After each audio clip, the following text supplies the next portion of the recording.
Two women are now suing former boxing great George Foreman for allegedly sexually assaulting them in the 1970s. The lawsuits don't name Foreman directly, but information contained in court documents identifies him. The documents claim the women were between 13 and 16 years old when the alleged assaults took place. Foreman is denying the accusation, saying the women are trying to extort money from his family. What's going on, everybody? I want to revisit a current event that's probably about probably a little over 4 months ago, and that's it involves the boxer George Foreman. And so, if you know who George Foreman is, George Foreman he is in the upper echelon. He is in the pantheon of boxing greats. That's along with Muhammad Ali. That's Tyson. That's Floyd. He's boxing royalty. And just about 4 months ago, there are about two women that came out of the woodwork, and they allege over 45 years ago that George Foreman sexually assaulted them and that they were underage. And I want to talk about the case and be as brief as I can be about the case, but state what my beliefs are as it relates to the case, what the motive of the case is. And then I also want to talk about when Me Too goes wrong. Because if you've been hiding up under a rock and you don't know what the heck Me Too is essentially women who were alleged victims. They're coming out of the woodwork and they're saying that they were assaulted, they were raped, they were hurt, and now they want to bring the person or persons responsible, allegedly, to justice. And a lot of the times you'll see in the court of public opinion, whenever a woman says something, she generally gets the benefit of the doubt. But I want to talk about Brian Banks, and y'all probably know who Brian Banks is, but if you don't know, keep watching the video, and you'll find out about who Brian Banks is, because Brian Banks was falsely accused of rape. He was thrown in prison at the prime of his life because he was a highly recruited, a top-notch, a blue-chip high school football player that was on his way to stardom. He was on his way to the University of Southern California, and he more than likely would have made the NFL. Probably could have been a first, second round guy. But he had an accuser who accused him. He was tried, he was found guilty, and he was thrown in prison. And then 6 years later, or some years later, the victim recanted her story. And so I want to talk about that today on All Things Considered. I'm your host, and I'm Bearded Aquarian, and we're going to go ahead and get started. And so, as stated in the introduction of this video, George Foreman, 4 months ago, two accusers who at the time, way over 40 years or 45 years to be exact, they were underage, and they accused George Foreman of grooming them and performing inappropriate acts or essentially sexually assaulting them. And the reason I brought this whole story back up is because George Foreman is now deciding to fight back. And the only reason he's fighting back is because of a slight technicality. Normally, when someone is accused, when they accuse somebody, sometimes the victim will remain anonymous just because they don't want any public backlash. They don't want to be attacked or villainized or anything like that. But in this particular case, one of the victims came forth and held a press conference. And because she held a press conference and came out of hiding, George Foreman is now countersuing her. And I don't think he's trying to really do it for money, but he's trying to sue her or fight back to keep his name, to keep his reputation. And so it is a $12 million lawsuit. So, I mean, that's a considerable amount of money. And so if you know George Foreman, he is a very savvy, a very astute businessman, because, back in the late 90s, the early 2000s, I don't know if people still use his product, but he had those grills. And I know I had probably 3 or 4 of those grills in my lifetime, and they held up, they stood the test of time. They definitely did their thing, and he was the face behind that product. And I don't know if that was really his product, but he did a great job. He made a ton of money already by boxing, but then transitioning away from his sport. He did a great job, and he's actually a very good businessman, and he appeared to be a devoted father. And this is just kind of, to me, a blind side. And this is one of those things where, I'm not against Me Too, and I'm not saying that everybody who comes forth with the allegation is telling a lie. They're not. Some people are guilty. Some people need to be brought to justice and tried, and they need to be punished according to the law, according to whatever laws that they break.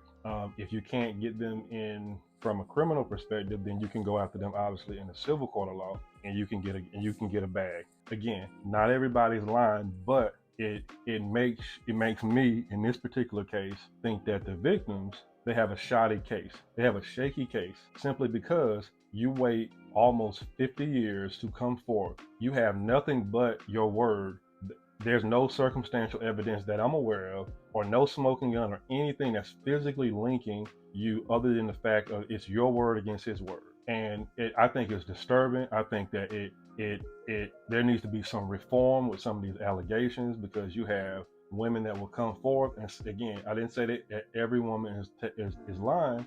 They're not, but the ones that do, there need to be examples made, because you can't just lie on somebody and just say, well, that didn't happen that way, and I'm sorry, I just want to go free. There needs to be some reform, in my opinion. There needs to be some punishment extracted if you are found to be committing perjury. If you're found to be trying to extort someone and that part is proven, then they need to they got to pay the piper. And that's what it comes down to. But back to the case, and some of the facts, or at least some of the information as it relates to the case, you have, again, George Foreman, you have the two victims, and it's just, I don't know, it's just mind boggling that, somebody could just up and come up and say that, if y'all hooked up or y'all were on a physical level, and then all of a sudden come out and say that, oh, well, actually that was inappropriate.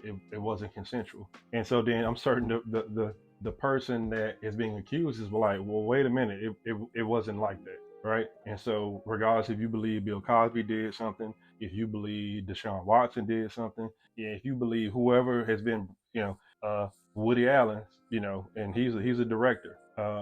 And I can think of another. I think it's Roman Polanski, who remains abroad, and he actually committed an act back in 1977. He got arrested. He was provided bail.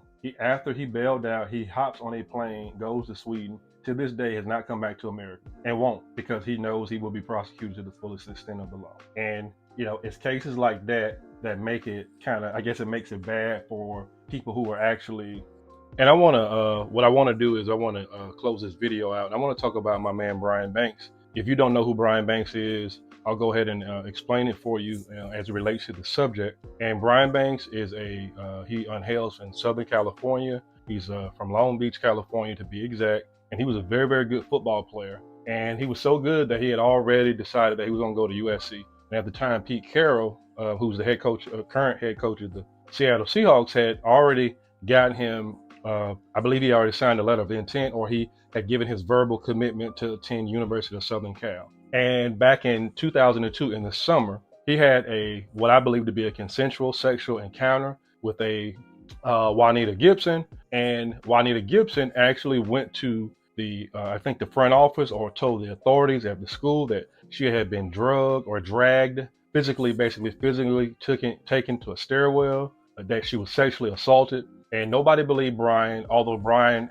maintained his innocence. He was expelled from high school. Therefore, you have no scholarship. Then, to add insult to injury, he was facing over 40 years in prison, and he's only 16 years of age. And so, being that young and being involved in something to that effect, he go ahead and he cops a plea. He's given 5 years in prison, 5 years probation, and then he also has a register as a sex offender. So again, insult to injury due to these allegations. And so Ms. Gibson, she decided, or she went back home, obviously, to her mom. They think of this as a cash grab. They actually sue the public school system or school district in Long Beach. I don't think that's the name of it, but she sues the school district. She recovers $1.5 million in a settlement. So they agree to settle with her because they believe that this is true. And so Brian does some time in prison. Brian gets out. Brian's a young adult. He's a man. He's on probation.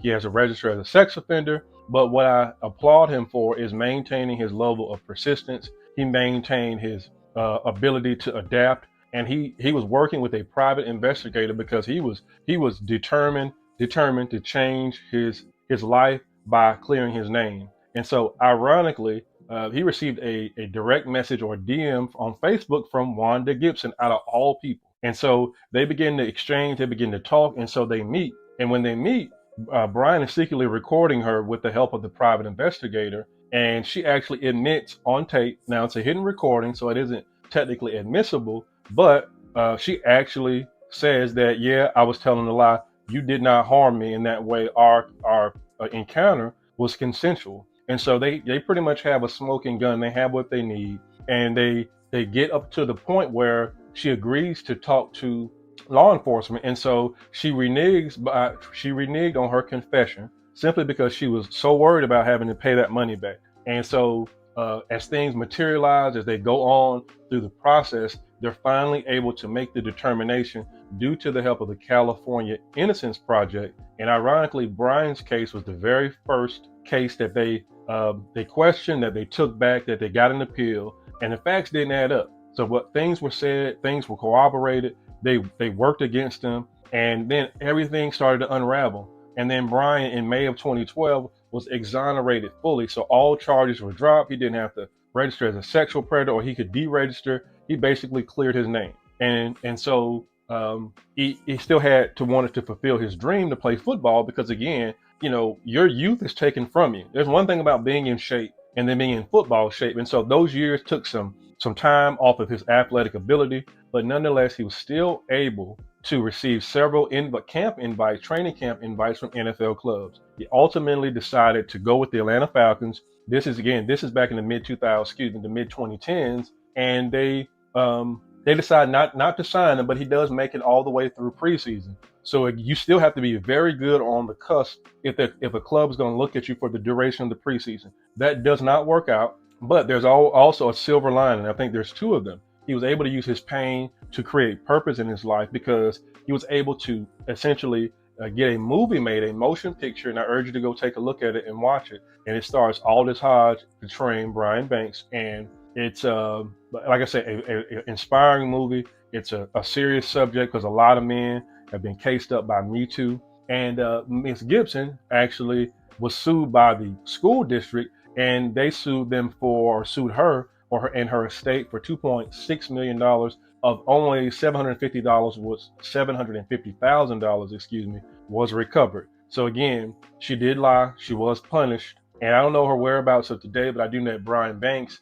last time I checked, based off my research, is employed by the National Football League in its corporate office. So he's still connected to football because that's what he lived and bred. And I commend him for persevering through the situation. And it's just one of those things where, as we get back real quick to George Foreman, if these ladies are in fact lying, then they need to be punished to the fullest extent of the law. Now, again, it's been so long. You don't have any evidence. You really don't have any circumstantial evidence. You have a verbal claim that really does not necessarily have any backing. But again, if it goes to trial, it'll go to trial. But I think that we don't know who is really telling the truth, because there's so much time. There's such a chasm of time that's passed by, and it's hard to tell if they're telling the truth or not, or if this is just a cash grab. And so what you see a lot of the time is it's a situation when a man of influence, or a man that has some notoriety, he has assembled some fortune, some winnings, or whatever it is that he's done, and there's a sexual encounter. Sometimes women will lie to recover money because they may be in financial distress in their life, and they'll come up with a story because, again, it's a cash grab. So I'm not necessarily saying it's a cash grab. If they're telling the truth, then hey, they're telling the truth, and it'll come out in court. If they're not, and it turns out that they're lying and they're trying to extort George Foreman for money, then they need to be punished to the fullest extent of the law. So anyway, with that done, and with that said, hopefully you enjoyed this video. If you enjoy the content that I am presenting, that I'm working on, I got a ton of other videos and topics, some blogs, maybe some cooking, some shoe reviews, a bunch of other stuff, then tune into this channel. Again, I call it All Things Considered. I'm on a commentary tip right now, but hang in there, stick with me. I'm going to try to give you more, and I'll see you on the next video. This is Bearded Aquarian, and I'm out.